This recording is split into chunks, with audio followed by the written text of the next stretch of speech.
Can't some of you guys just be poor already?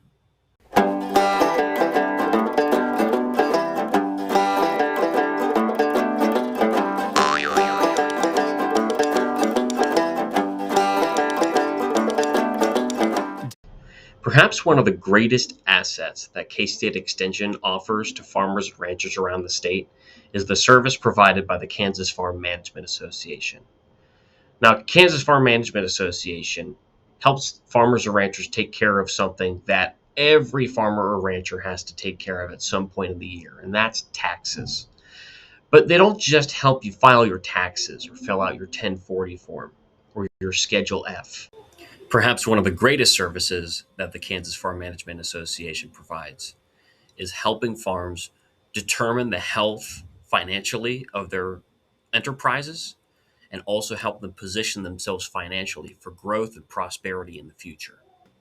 Now, admittedly, there are going to be some farms and ranches out there who simply say, I just want to get my taxes done so that I'm clearing all of the bars for April 15th. But I really think that those farms that take that approach are underutilizing all of the services and opportunities made available by the KFMA. And all those things, that's what we're going to be talking about in today's episode. So as we know, back on April 15th, tax season came to an end. The results are now in. Those KFMA economists from around the state have been working hard for the past month and a half to compile all the information available to get a sense of where each region of the state, each enterprise in the state, and the state as a whole are from a financial health perspective and from a financial planning position. So now that we have the results, it's time for us to dive in and figure out where we stand and what we stand to gain in the future and how we ought to think about the future of our agricultural finances in 2026 and beyond. But first, instead of just tossing around these acronyms like we in Extension are wont to do, I'm just going to let Mark Dykman, the executive director of the Kansas Farm Management Association, give us a little bit more background on what the KFMA is and what they do for Kansas farms and ranches. So KFMA started in 1931. Structurally, Kansas Farm Management has 11 offices across the state, 6 different associations, and within those offices there's 25 extension ag economists that work with producers in the neighborhood of about 2,000 farms across the state. So each of the economists are employees of K-State. They're all extension personnel inside the Ag Economics Department. There's a memorandum of understanding between the Ag Economics Department in Research and Extension, and then with each of the associations. So even though we are technically K-State employees, we all essentially work for each of the associations. The funding for each of the positions is provided by membership dues. It comes from the association, paid to K-State, who in turn pays us as employees. To summarize our vision, we really want to be an organization that excels at providing data to farms to help them make management decisions. We also create what we refer to as a data bank that researchers at K-State and the Ag Econ Department use for many different projects. Our data has also been used to help them develop policy in Washington, D.C., but our primary focus is working one-on-one with agricultural producers across the state to help provide them information to make better decisions. So an economist is going to come out to your farm or ranch, and they're going to help track of your financial records. At the end of the year, you're going to get this nice, neat packaged farm analysis that's going to help you make better management decisions as a producer. And we can't forget the tax piece that comes with that. That's right. Everybody has to have their taxes done. I think most people think, oh, they're our tax provider, but the reality is management of a business involves management of income tax. And that piece, the tax planning, is a very beneficial part of what we do.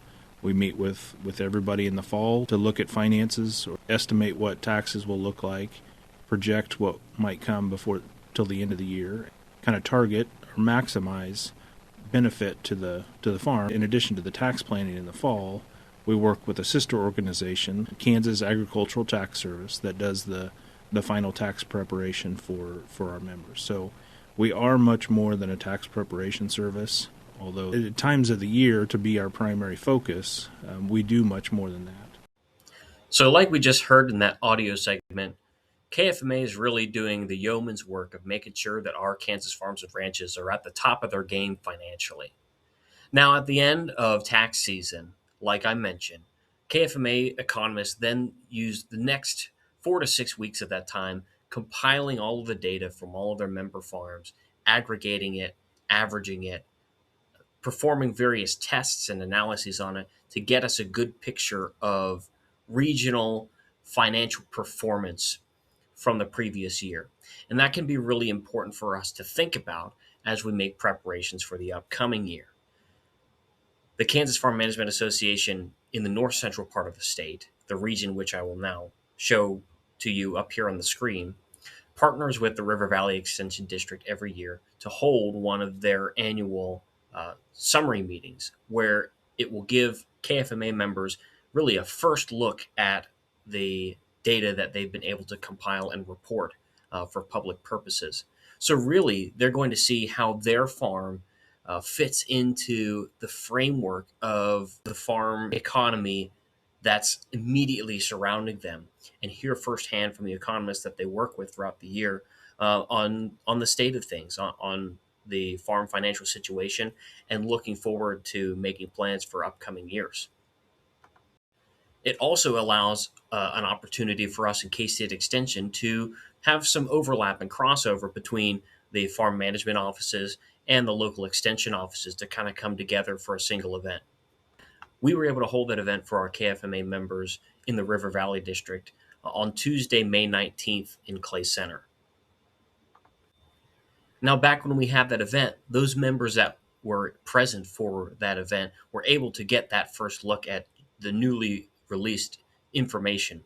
But I'm going to be going through some of those key parameters right now so that even after the fact, we can see where things lie and see how we can incorporate the information that's been gathered from the past year into making financial management decisions for the upcoming year.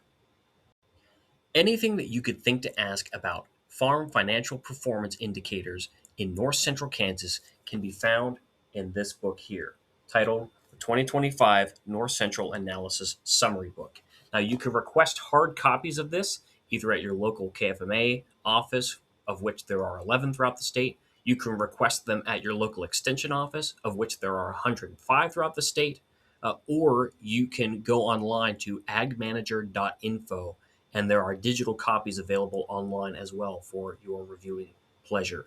In fact, they're even more concise online than Ag Manager because you can take all the content that's in these books and break them down into individual documents based off of all the different sets of parameters that they're studying in each of the individual tables and graphs.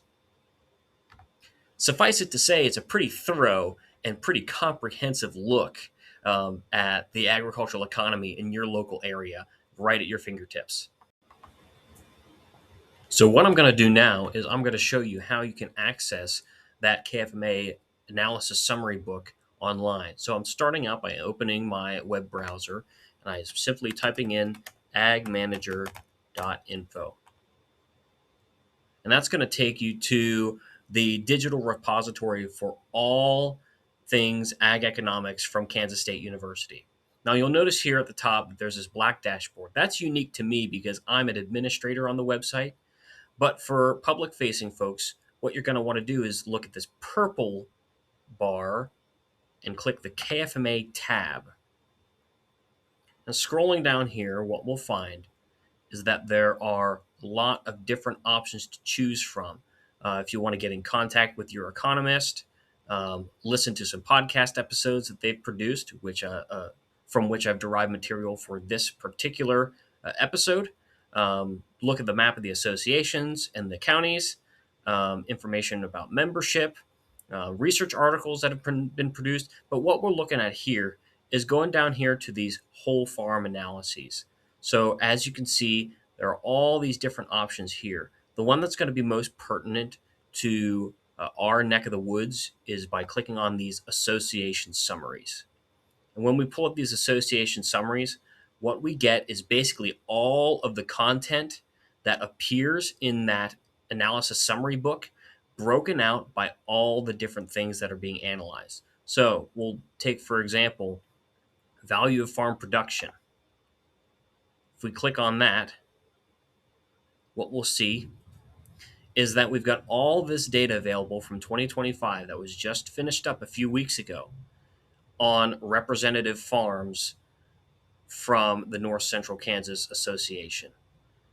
And we'll even see it broken out by gross revenue brackets.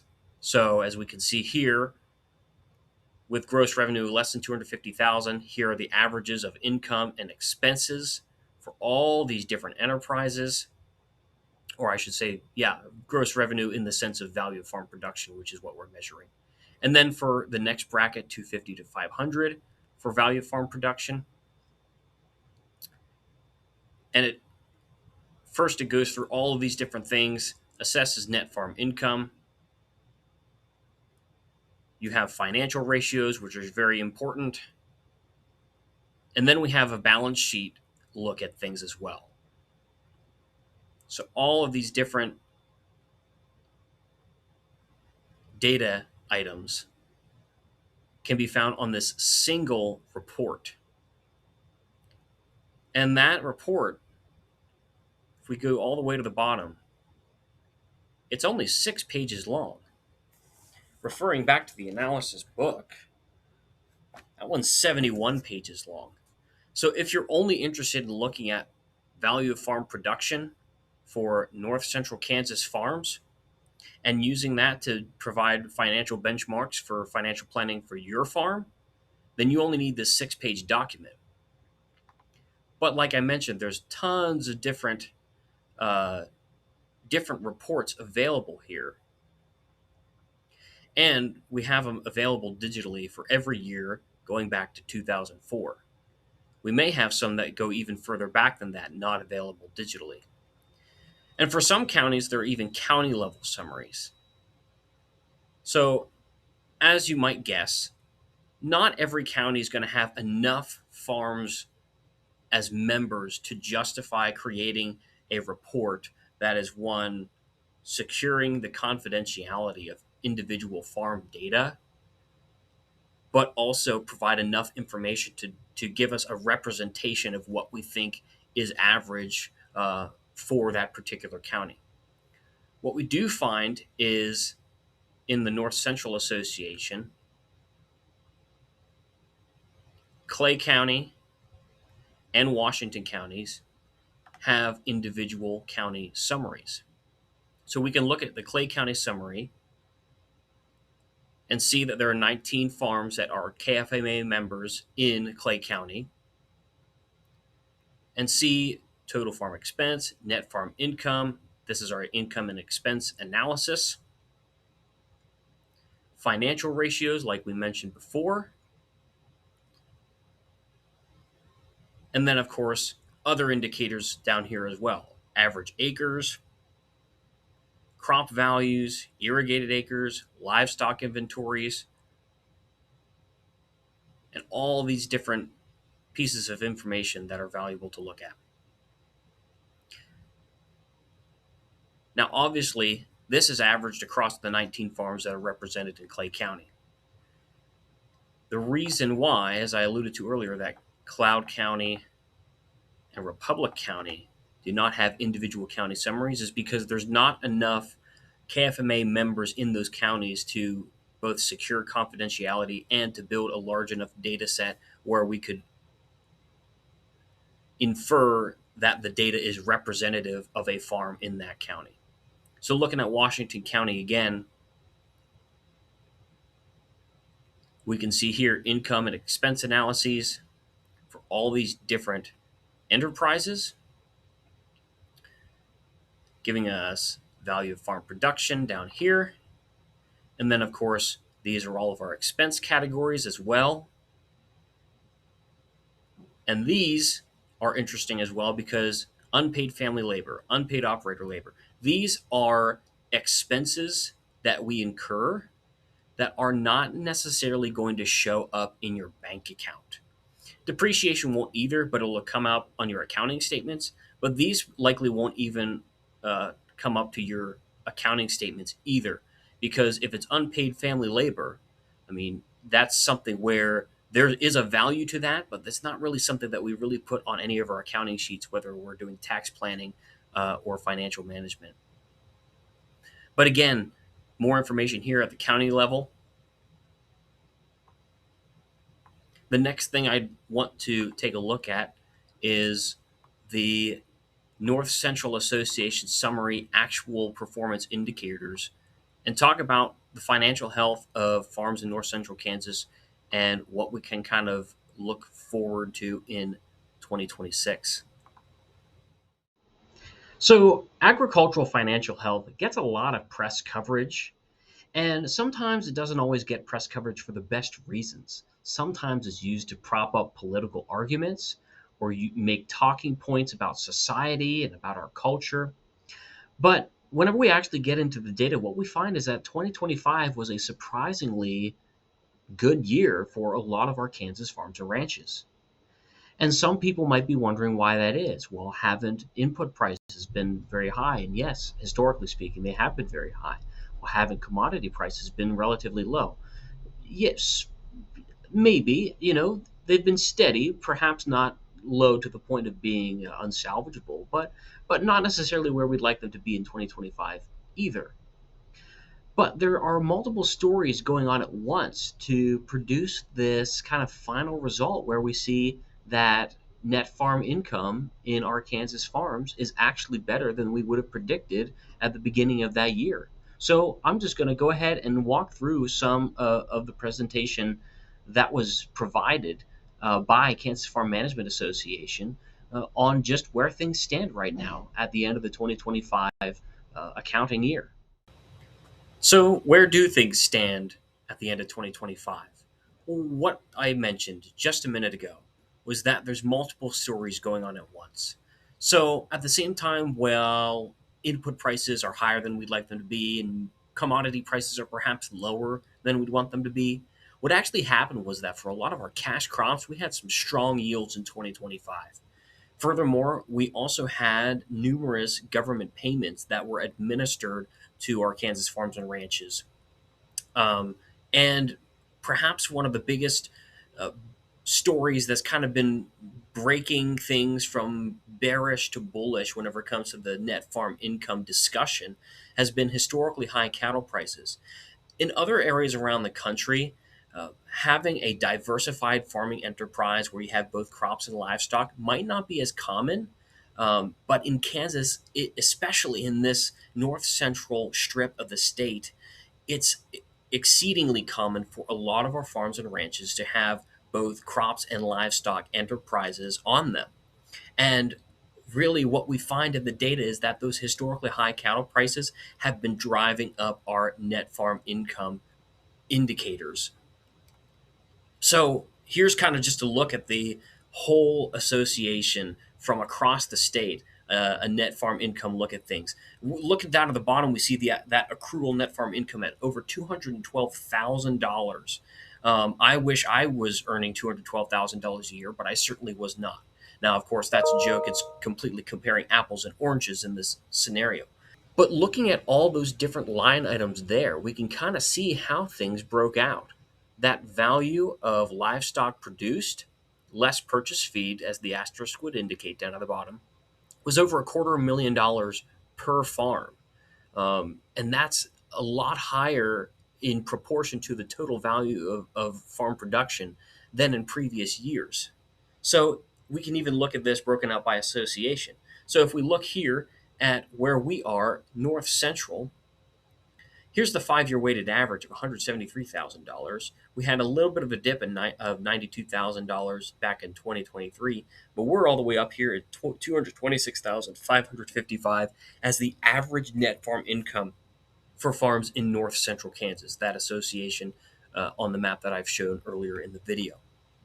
And here's kind of how it looks like stretched out over time. So we can see that there are multiple regimes going on here, where in the 70s we have this kind of 5-year average going, and everyone remembers those early 1980s years. But whenever things moved up to the 1990s, things have steadily improved, and then in the 2000s, greater improvement. Some of that has been driven by increased demand through both export markets and through biofuels. And then in the 2020s, higher yet. This is where we stand midway through the 2020s. And as you can see, our net farm income is just kind of off the charts. This is really the highest that we've been since, adjusted for inflation, since that 1970s time period. So, what's really contributing to net farm income? Well, what we saw this time around, like I mentioned, those strong yields, we actually ended up paying more in crop insurance premiums than we received in indemnities. And you might think that that's a bad thing, but actually, what it means is that our farm production was performing better than our insurance required. So it's the same concept as if I were to have an insurance policy for my health, I would pay the premium into it no matter what. But under no circumstance would I desire to receive a payment because that means that I got sick or got injured. In the same way, we pay into our crop insurance policies, but we in no way have a desire to receive a payment from that because that invariably means that we had a poor crop. We would much rather have a good crop and earn our living from a good crop than have a poor crop and have to settle for an insurance payment. Here is another contributing factor, like was mentioned earlier on. Those government payments, on average, was about $110,000, as 52% of the statewide average net farm income. So, in our neck of the woods, that means that about half of that net farm income, half of that 220,000, is coming from government payments. And here's kind of how it breaks out by each of the different channels that were received in accounting year 2025. So over the course of the last 10 years, from 2016 to 2025, the average Kansas farm has received over $700,000 in government assistance. Now, every farm is going to be different, and a lot of that's based on size, but this is just kind of average representative for the state. And that net farm income average is actually a little bit better than we would expect from these raw government payments, simply because whenever you scale up in income, you're also scaling up in expenses as well. So if we include both crop insurance and government payments together, what that actually does, because we had a negative crop insurance indemnity because we paid more in premiums, that drags that down to less than 50%.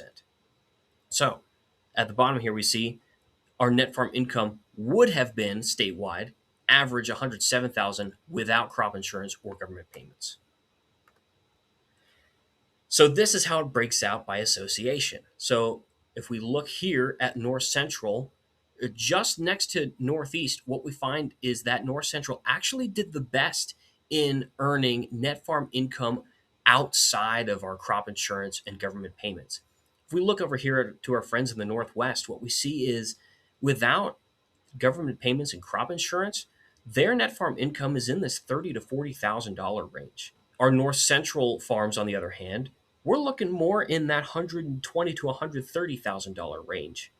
So that 220 minus that 130 perhaps, so we're still getting a sizable amount, perhaps 35 or 40% of our net farm income coming from crop insurance and government payments. But it was a smaller share of that was taken up by kind of external governmental or subsidized sources than the actual value of our farm production, which is good news for us to hear because that's the position we want to be in because it bodes well for us going forward from a financial perspective.